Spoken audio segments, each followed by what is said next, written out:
चलिए, शुभम जी के पास है, आ जाएगी आ जाएगी। ठीक, लेट अस डिस्कस। देखिए फर्स्ट क्वेश्चन जो हमने बताया ना वो बहुत सिंपल था। व्हाट डज एन, ठीक, पहला क्वेश्चन है what does an entrepreneur do. Entrepreneur क्या करता है? तो एंटरप्रेन्योर का काम है एक नए बिजनेस को डेवलप करना, एक नए बिजनेस को बनाना, मार्केट में लाना। either it will be successful or it will be not successful, that doesn't lies in our hand। लेकिन एक एंटरप्रेन्योर यही करता है कि वो एक नए बिजनेस को क्रिएट करता है। ठीक, तो इसको आंसर आपको रिटन फॉर्म में डिजिटली आपके ग्रुप में जाएगा और वहां से आपको प्रिपेयर करना होगा। हम लोगों को यहां पे सिर्फ समझने का काम है।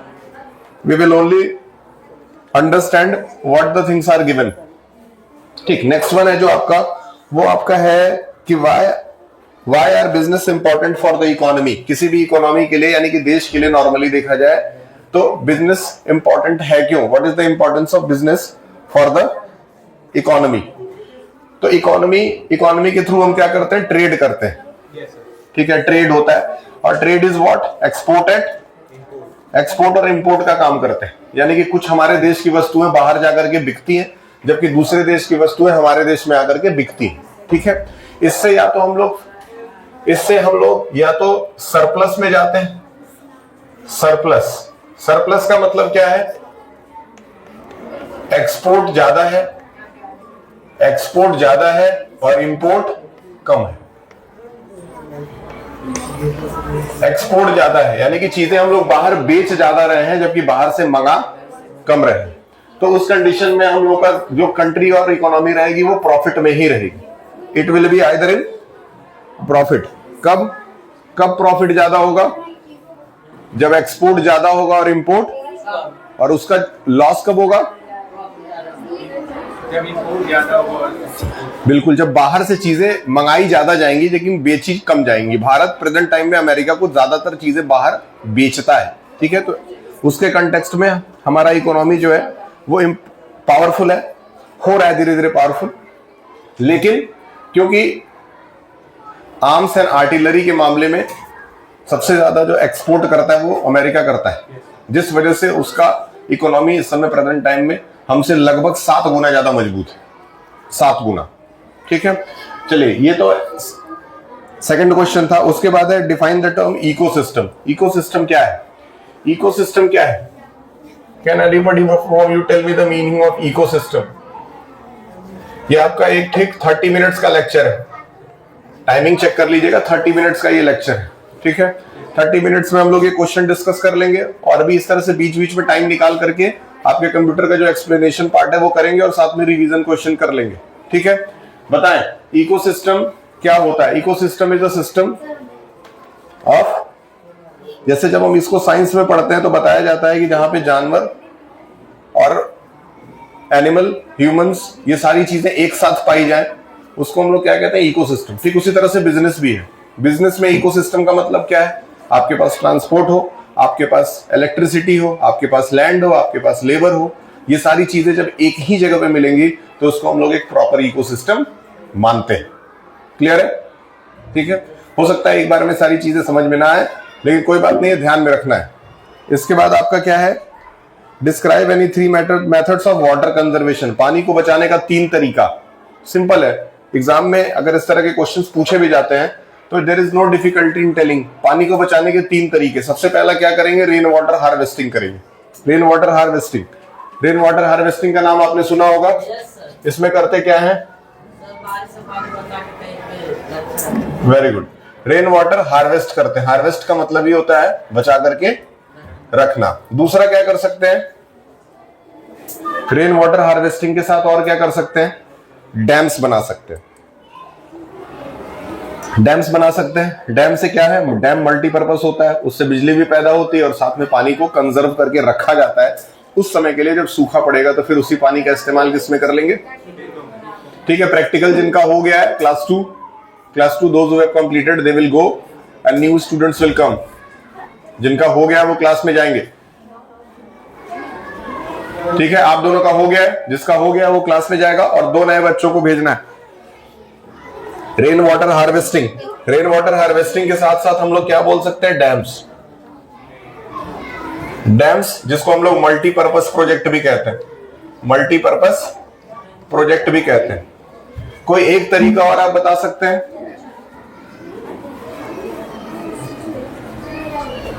चलिए,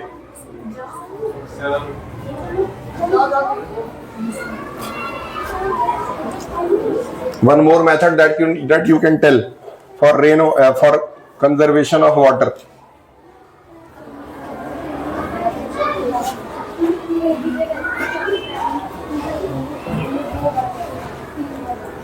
हो गया? हो गया क्या? नए स्टूडेंट्स को भेजो। Send 5 more students। 5 बच्चे आएंगे।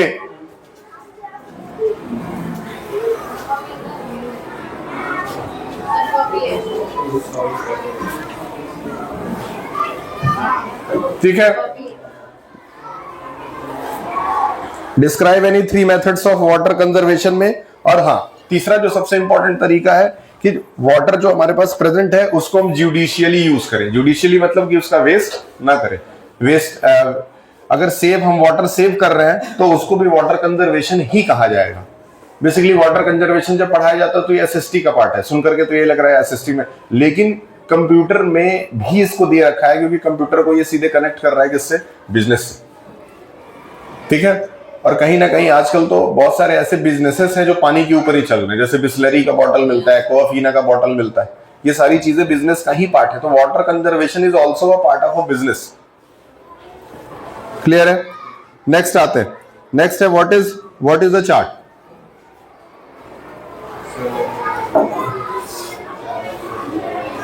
चार्ट, जब भी कोई डेटा क्रिएट करते हैं तो डेटा क्रिएट करने के लिए, रिप्रेजेंट करने के लिए उसको एक चार्ट का यूज किया जाता है।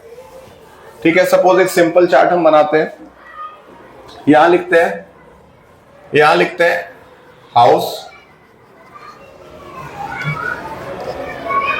System of class 9। ठीक है, सिंपल है, क्लास 9। सबसे पहले इधर कैटेगरी बनाएंगे बॉयज का, ठीक है, और इधर बना देते हैं गर्ल्स का। ठीक, उसके बाद सबसे आते हैं ब्लू हाउस पे, उसके बाद आते हैं ग्रीन हाउस पे,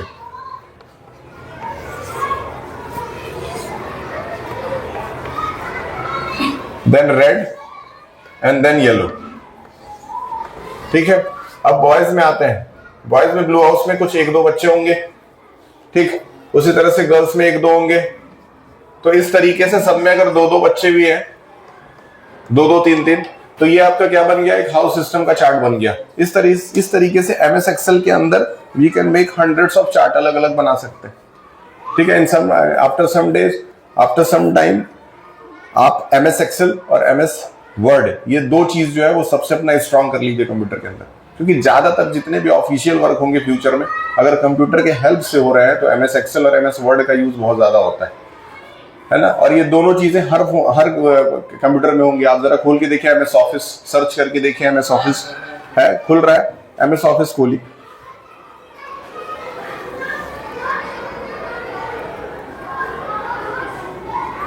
ठीक, next question is very important. Simple question है, कह रहा है कि बिजनेस के सक्सेस और फेलियर के लिए कौन जिम्मेदार है?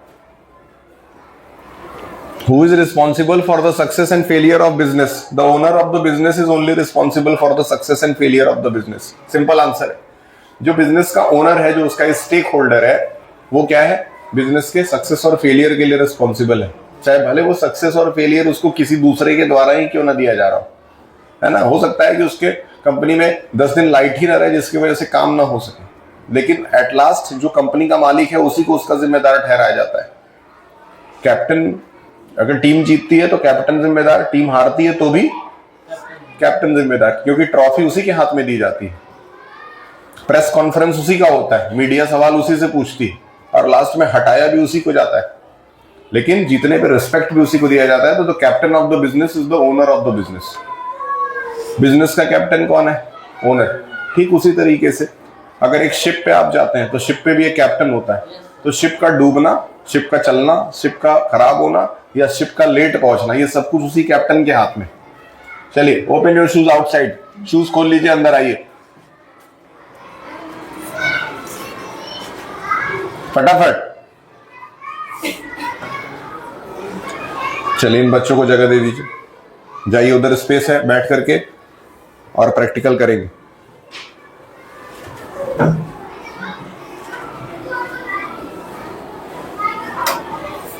ठीक है, इसके बाद है हु इज रिस्पॉन्सिबल, और लास्ट में है डिफाइन ग्रीन हाउस गैस। कौन बता सकता है green house gas? Is a very simple and common question, we have studied in SST also. SST class 8th में भी था, ये 7th में भी था। तो ग्रीन हाउस गैसेस के बारे में सबसे पहले कुछ पढ़ लेते हैं। ग्रीन हाउस गैस, सबसे पहले तो ग्रीन हाउस है क्या?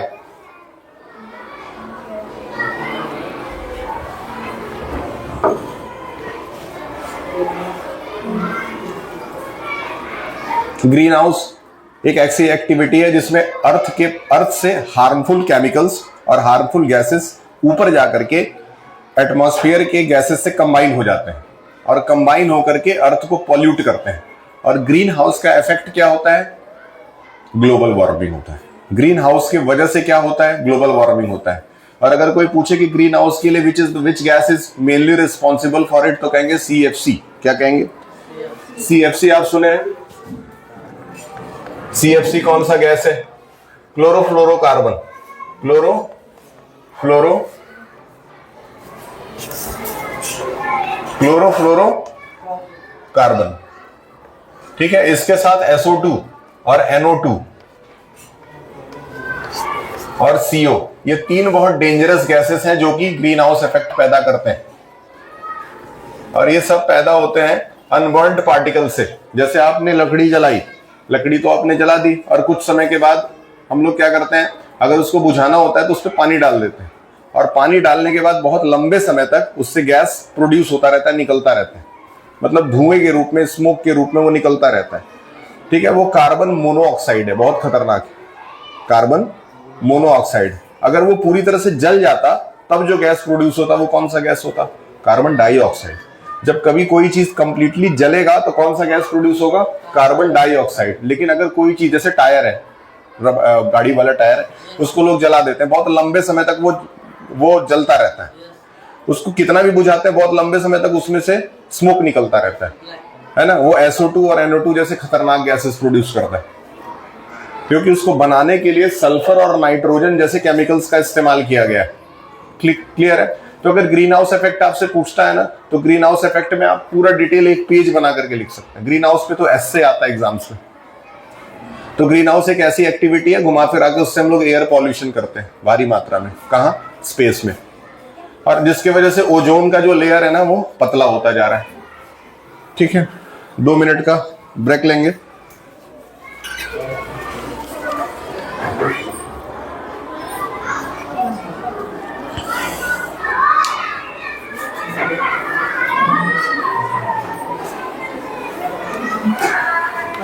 अभी 10 मिनट से ऊपर होगा।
जया जी,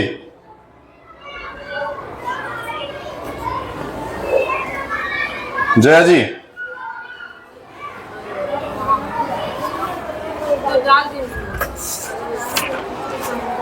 क्या हुआ? ठीक है, एक प्रॉब्लम है इसमें। प्रॉब्लम नहीं है, चाहे तो रहने दें, लेकिन उसको सही करेंगे तो ठीक रहेगा। ठीक है, देखिए जैसे स्टडी लीव का पैटर्न ये है ना यहाँ पे, तो सेम पैटर्न यहाँ भी होना चाहिए। अगर ये पैटर्न है, वो क्या कहते हैं ना, पतला है ये मोटा है, इस चक्कर में ये बात हुआ। ठीक है, उससे कोई फर्क नहीं पड़ रहा है। ठीक है, अगर समय बचाना है ना तो फाइनल कर सकते हैं, कोई दिक्कत नहीं, तो बता देते हैं। ठीक है, SST English 2 English study leave है।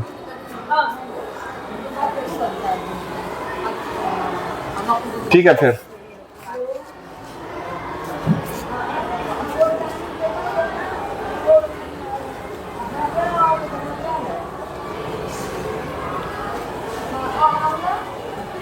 क्लास 3 में संस्कृत है नहीं, ठीक है, 5th के ऊपर आता है। क्लास 3 में MSc है। ठीक, एक मिनट। इंग्लिश रिटन बोलिए निकालने के लिए फटाफट। एक मिनट, एक सेकंड। अपना कॉपी करेक्शन का स्टैंप लगा है, सुषमा मैम गेम करा रही हूँ, वो यहाँ बैठ के निकाल दे। ये कलर्ड पे आएगा ना? हाँ। क्या हुआ? नहीं,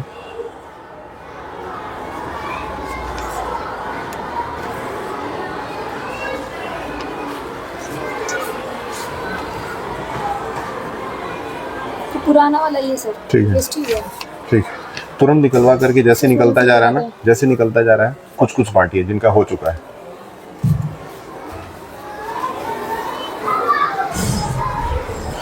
ठीक है, तो ये कुछ क्वेश्चंस हैं, 8 क्वेश्चंस लगभग जो डिस्कस करने थे। इसके अलावा अभी चैप्टर का एक्सप्लेनेशन जो है वो चलेगा, 2-3 और लेक्चर्स चलेंगे, लेकिन ये 8 क्वेश्चन बहुत कायदे से आप एग्जाम के लिए तैयार कर लीजिए। सबसे पहली चीज ये है, इसका आंसर आपको रिटन फॉर्म में, आपको डिजिटली आपके ग्रुप में डाल दिया जाएगा, वहां से आप इसको प्रिपेयर करके कॉपी पे जरूर लिखिएगा। ठीक है, नेक्स्ट, इसके बाद how much time is there, कितना टाइम हुआ? 20 ठीक,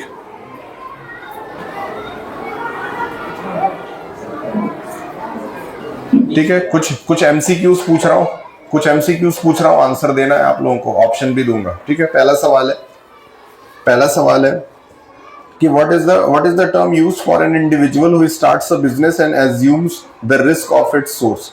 उस व्यक्ति को क्या कहते हैं जो किसी बिजनेस को स्टार्ट करता है? ठीक, ऑप्शंस है एम्प्लॉय, एंटरप्रेन्योर, मैनेजर या इन्वेस्टर। एंटरप्रेन्योर 100% सही है। तुमको इन्वेस्टर कैसे दिख रहा है? वो तो पैसा लगाता है सिर्फ। ठीक है, which of the following is a service based business. इसमें से कौन से बिजनेस में सर्विस किया जाता है? सर्विस याद रखिए। ऑप्शंस हैं cloth manufacturing, online retail shop, travel agency या इलेक्ट्रॉनिक डिस्ट्रीब्यूटर। एक बार फिर से बोल दें, cloth manufacturing, online retail shop, travel agency या इलेक्ट्रॉनिक डिस्ट्रीब्यूटर्स। ये सर्विस बेस्ड बिजनेस है जिसमें आपको कोई प्रोडक्ट नहीं बेचा जाएगा, सर्विस दी जाएगी, सुविधा दी जाएगी। तो सुविधा इसमें 2 चीजों में एक ही चीज में नजर आ रही है। ट्रेवल एजेंसी में वो बेचा नहीं जाता है, वहां पे आपको ले जाते हैं। ठीक है, next, which of the following is the renewable resource. ये तो SST से उठा करके सवाल पूछा है। ठीक है, which of the following is the renewable resource, coal, diesel, soil या पेट्रोल। रिन्यूएबल इसमें से कौन सा है? कोल, डीजल, सॉयल या पेट्रोल। कोल, डीजल, सॉयल और पेट्रोल।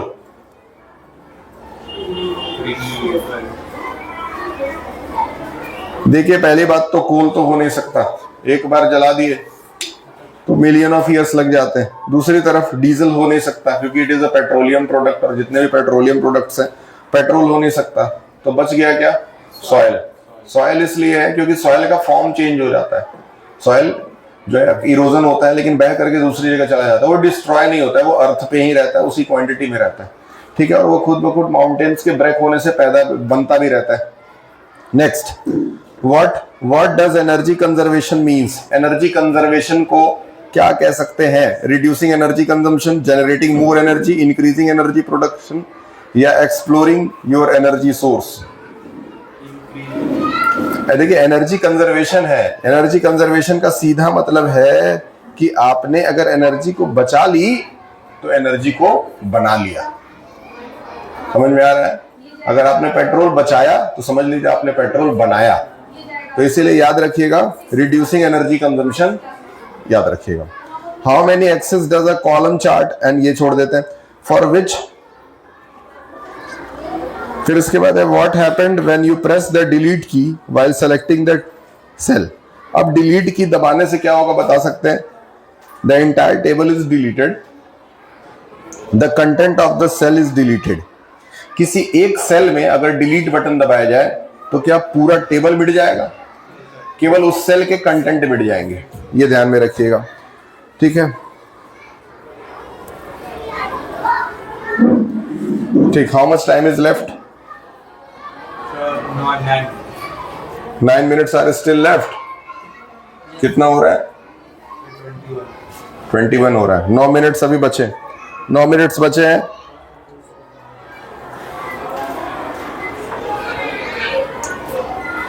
ठीक है, कुछ क्वेश्चंस में बोल रहा हूं, फटाफट लिखिए, ये fill in the blanks form में 2-2 मिनट का काम है, लिखते जाइए। A table is a dash of a cell, a table is a dash of a cell.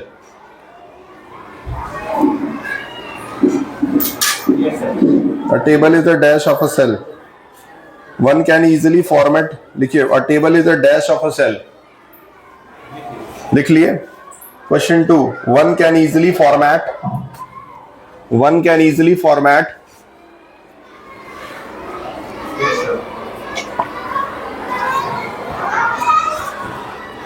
one can easily format using dash toolbar. Class 2 तुम लोग का हो गया? जिसका जिसका हो गया they will go to their classes. जिनका हो गया वो क्लास में जाएंगे और नए बच्चे आएंगे फटाफट करके। जिनका नहीं हुआ है उनको मौका दीजिए। आप दोनों का हो गया? इनका हो गया? What is the name of this boy? तुम्हारा हो गया प्रैक्टिकल? तुम्हारा हो गया? चलो क्लास में जाओ और नेक्स्ट बच्चे को भेजो। इनका हुआ? तुम्हारा हो गया है? वेरी गुड, जाइए नेक्स्ट 2 बच्चों को भेजिए। आप लोगों का भी हो गया? 6 बच्चों को भेजना है, 6 टोटल 6। ठीक है, let us do the next thing. One can easily format a table using dash tool bar. Note किया आपने? क्या लिखा? पढ़िए। Dash tool bar. अगला क्वेश्चन लिखिए, the column immediately next to the column Z is dash. The column immediately yes sir immediately next to the column Z, next to the column Z is dash. yes sir। ठीक है, the chart icon is present on the dash toolbar. अब इसका answer मैं fill करा देता हूं। The chart icon is present on the dash toolbar. Done. Next, the dash chart is a subtype, the dash chart is a सब type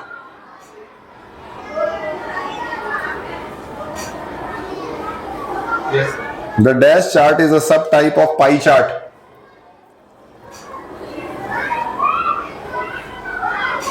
हो गया। Display data, वहीं से उसी में आई है। Display data as section of a circle.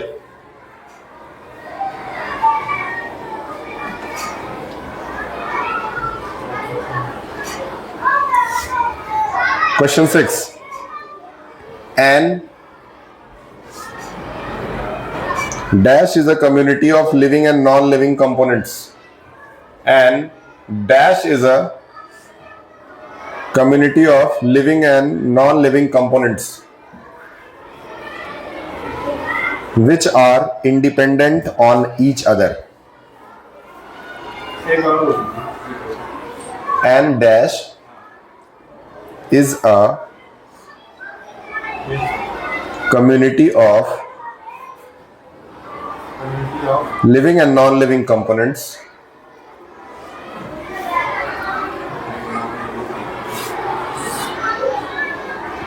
which are independent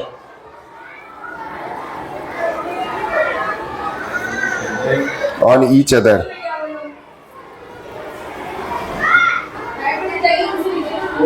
Independent on each other. Question number 7. Gas that trap the heat. Gas that trap the heat. Gas that trap the heat in the atmosphere. कितना time हो गया?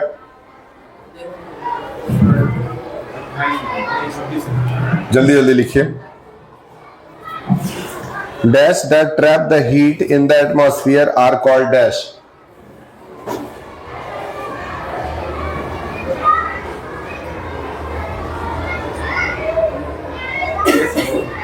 Are called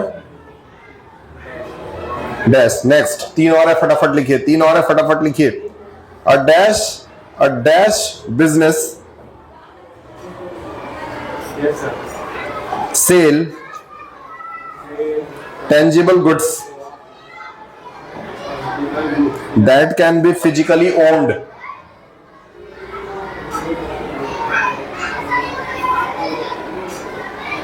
That can be physically owned.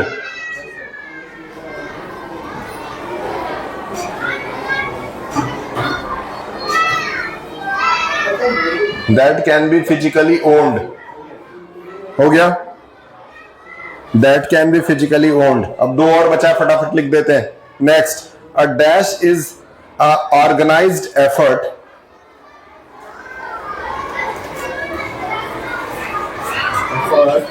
Open your shoes there and come.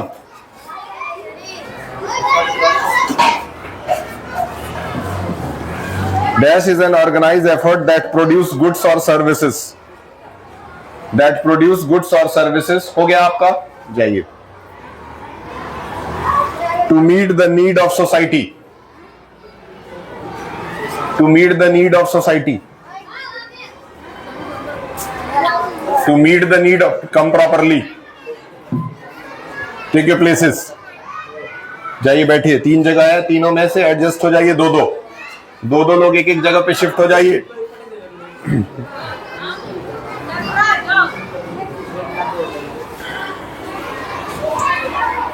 दो लोग एक एक जगह shift हो जाइए.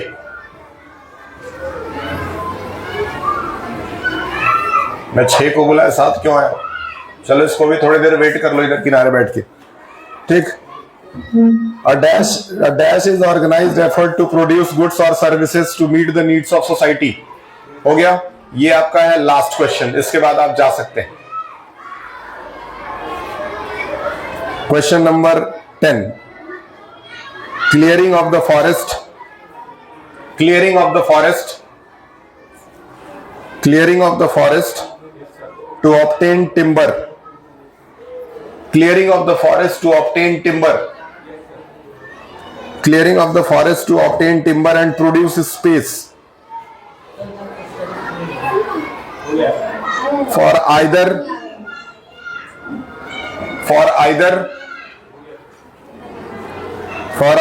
agriculture zone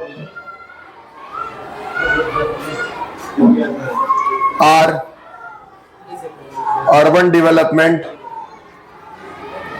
Urban development is called dash.